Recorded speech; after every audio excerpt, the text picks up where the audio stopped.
مساء الفل.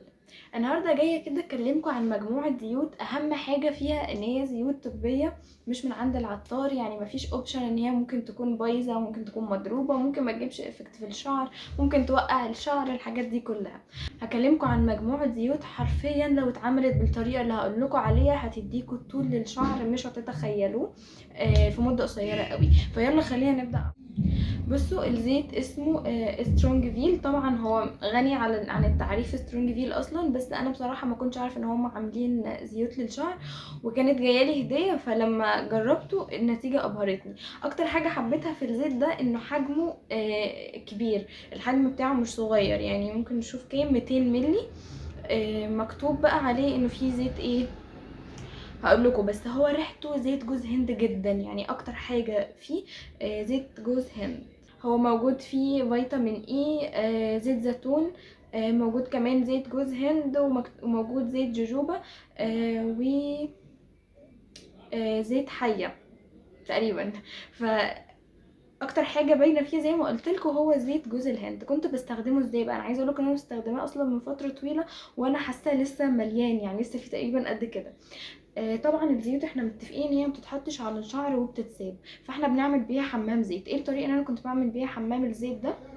هو في حاجه حلوه قوي ان احنا ممكن نعمله ببخاخ، يعني بيبخ. فبنمسك كده على الفروه وبنبخ في كل المناطق على الفروه، وبعدين بحط على ايدي وبفضل ان انا اعمل مساج. اهم حاجه اهم حاجه ممكن تكون دي اصلا 70% النتيجه، ان احنا نعمل مساج كويس قوي عشان الزيت يدخل جوه الفروه. واهم حاجه برضو لازم نعملها واحنا بنعمل مساج، اننا نقلب راسنا لقدام ونفضل نعمل مساج لمده طويله. ده بجد حرفيا بيجيب نتيجه. انت اصلا بعد ما بتعملي كده 5 دقايق، انا تقريبا قلت مده طويله، والمفروض بنعمل كده 5 دقايق واحنا اللي تحت يعني. لما بتعملي كده وبتطلعي بتحسي ان الدم كله كان في دماغك، فبتحسي كده ان الفروه اصلا اشتغلت بطريقه رهيبه. وبناخد حاجه بسيطه من الزيت ده وبنبتدي اننا نعمله على الشعر نفسه، وبعد كده بنلف الشعر لفوق بالطريقه دي. انا بصراحه ما كنتش بحط ولا فوطه سخنه، ولا كنت بحط بروكيب ولا اي حاجه. انا كنت بسيبه كده ساعتين بالظبط مش اكتر، وبعد كده بغسله بشامبو. في الغالب كنت بستخدم فيه سلفيت عشان اتاكد ان الزيت طلع من الشعر كويس، لان الزيت لو اتساب بيوقع الشعر.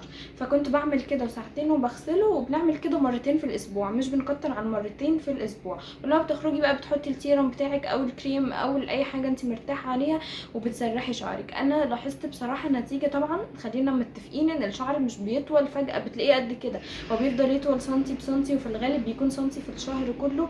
بس الزيت ده كان بصراحه من اول اسبوعين انا حسيت ان في طول في شعري. يعني انا عملته 4 مرات، حسيت لا شعري كمان شكله بقى احسن. ممكن كمان عشان هو اترطب معايا بشكل حلو فحسيت انه طوله اطول، مش عارفه. بس انتوا لو استمريتوا على الطريقه دي وما تفضلوش متتبعين النتيجه من اول مره، يعني سيبوا شهر كده وابداوا شوفوا النتيجه، هتلاقوا النتيجه بتاعته حلوه قوي. هو سعره تقريبا كان في حدود 110، ما كانش غالي، بس بيقعد معانا مده طويله قوي. بكده يكون خلص فيديو النهارده.